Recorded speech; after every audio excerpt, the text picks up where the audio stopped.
Right రెండవ రోజు TDP Mahanadu అట్టహాసంగా ప్రారంభమైంది. కార్యకర్తలు, ఎమ్మెల్యేలు, ఎమ్మెల్సీలు ఎన్టీఆర్ కు ఘన నివాళులర్పించి తన ప్రసంగాన్ని కొనసాగిస్తున్నారు. ఇక అక్కడి నుంచి పూర్తి సమాచారాన్ని మా కరెస్పాండెంట్ నరేష్ లైవ్ లో అందిస్తారు. నరేష్, రెండవ రోజు మహానాడు కార్యక్రమం ఎలా జరుగుతుంది, పూర్తి వివరాలేంటి?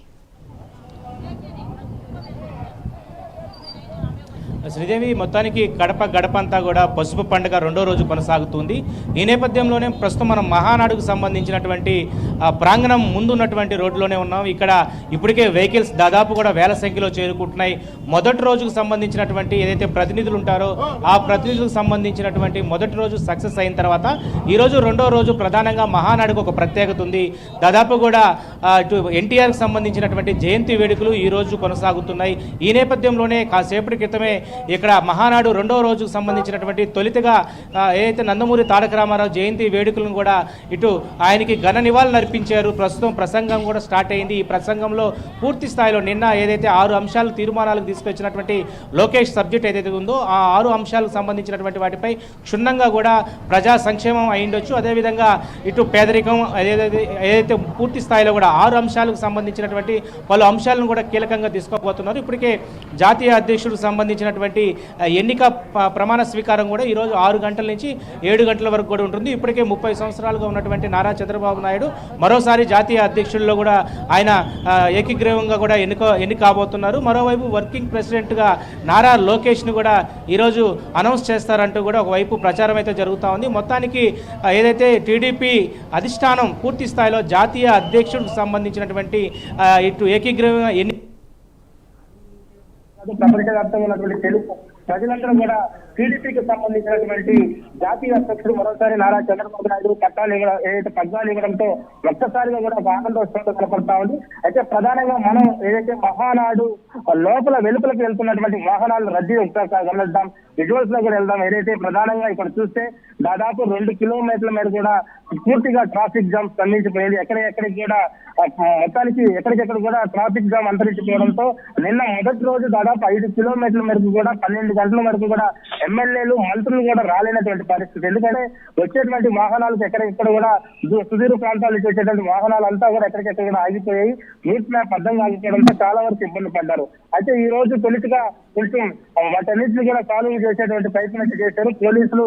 దాదాపు కూడా ఇక్కడ 5,000 పైగా కూడా పోలీసులు ఎక్కడికెక్కడ కూడా రూట్ మ్యాప్ ను మొత్తానికి మార్చారు. అయితే ఈ రోజు రెండో రోజుకి సంబంధించినటువంటి సభా ప్రాంగణం వద్దకి ఎక్కడికెక్కడ కూడా కార్లు పక్కన పెట్టేసి వాళ్ళు నడుచుకొని వస్తున్నటువంటి పరిస్థితి కనపడతా ఉంది. ఈ రోజు ప్రధానంగా తెలుగుదేశం సంబంధించినటువంటి నేతలంతా కూడా రావడం జరుగుతా ఉంది. ఎందుకంటే నందమూరి తారక రామారావు జయంతి వేడుకలు ఈ రోజు జరుపుకుంటున్నారు కాబట్టి మహానాడులో ఒక ప్రత్యేకత ఉంది. ఈ మహానాడు ప్రత్యేకత ఏంటంటే ఈ రోజు జయంతి వేడుకలను 3 రోజుల పాటు ఘనంగా నిర్వహించుకోవడమే తెలుగుదేశం కుటుంబ సభ్యుల యొక్క మెయిన్ ఇంపార్టెంట్ సంబంధించింది. అయితే ఈ నేపథ్యంలోనే మంత్రులు, ఎమ్మెల్యేలు మరికొంతమంది కూడా ఇక్కడికి వస్తూ ఉన్నారు.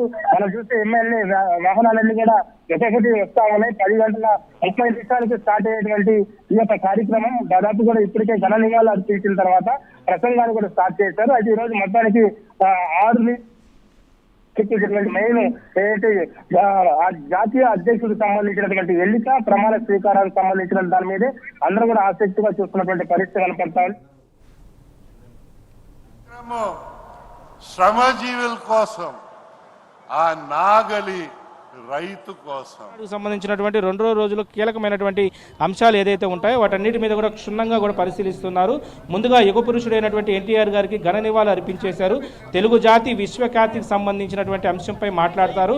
రాష్ట్రం విధ్వంసం నుండి పునర్నిర్మాణం వైపు అడుగులు వేసేటువంటి రాష్ట్ర అభివృద్ధికి కేంద్ర సహకారం అనేక అంశాలపై కూడా మాట్లాడేటువంటి పరిస్థితి కనపడతా ఉంది. రాష్ట్ర అభివృద్ధి వికేంద్రీకరణ, వెనుకబడినటువంటి ప్రాంతాలపై ఎలాంటి శ్రద్ధ చూపాలా అంటే ఉత్తరాంధ్ర అభివృద్ధి అయ్యుండొచ్చు, రాయలసీమ అభివృద్ధి అయ్యుండొచ్చు, అదేవిధంగా రాయలసీమ డిక్లరేషన్ సంబంధించినటువంటి అమరావతి అభివృద్ధి కార్యక్రమాలు ఇవన్నీ కూడా పూర్తి స్థాయిలో కూడా ఈరోజు పలు అంశాలు మధ్యాహ్నం లోపల కూడా మాట్లాడతారు. మధ్యాహ్నం నుంచి కూడా ఈరోజు భోజన విరామం 1 గంట నుంచి 2 గంటలకు ఇస్తారు. ఆ తర్వాత ఎవరైతే యోగాంధ్రప్రదేశ్ మౌలిక సదుపాయాల కల్పనతో త్వరలో మారనున్నటువంటి రాష్ట్ర ముఖ చిత్రంపై కూడా ఈరోజు మాట్లాడే అవకాశం కనపడతా ఉంది. అదేవిధంగా రహదారులు, పోర్ట్లు, ఎయిర్పోర్ట్లకు సంబంధించినటువంటి అభివృద్ధిపై కూడా మాట్లాడతారు. అదేవిధంగా విద్యుత్ రంగంలో విప్లవాత్మకమైనటువంటి మార్పులు తీసుకొచ్చే విధంగా కూడా ఈరోజు కీలకమైనటువంటి అంశాల గురించి మాట్లాడేటువంటి అవకాశం కనపడతా ఉంది. దాదాపు కూడా ప్రజా సంరక్షణ, శాంతి భద్రతల పర్యవేక్షణతో పాటు గత 5 ఏళ్ల కాలం పాటు ప్రజలు ఎన్ని ఇబ్బందులు పడ్డారు, కక్ష సాధింపు చర్యలకు సంబంధించి, అదేవిధంగా తెలుగు తమ్ముళ్ళు అనేక ఇబ్బందులు ఎదుర్కొన్నారు. వాటన్నిటి మీద శాంతి భద్రతల మీద కూడా పూర్తి స్థాయిలో కూడా చర్చ జరిగేటువంటి అవకాశం కనపడతా ఉంది. ఆ తర్వాత ప్రధానంగా పర్యాటక అభివృద్ధిపై ఎలాంటి ఎజెండాకు సంబంధించినటువంటి అంశాలను తీసుకెళ్ళిపోతున్నారు, వాటన్నిటి మీద కూడా క్షుణ్ణంగా మాట్లాడేటువంటి అవకాశం కనపడతా ఉంది. అదేవిధంగా రాజకీయ తీర్మానాలకు సంబంధించినటువంటి పలు అంశాలను కూడా తీసుకోబోతా ఉన్నారు. మొత్తానికి సుదూర ప్రాంతాల నుంచి వస్తున్నటువంటి తెలుగు తమ్ముళ్ళందరూ కూడా దాదాపు ఇక్కడ మనం చూస్తే యావత్తు రాష్ట్ర వ్యాప్తంగానే కాదు, దేశవ్యాప్తంగా ఉన్నటువంటి అనేక మంది తెలుగు వారు కూడా ఇక్కడ చేరుకుంటున్నారు, ఒక్కొక్కరు చేరుకుంటున్నారు.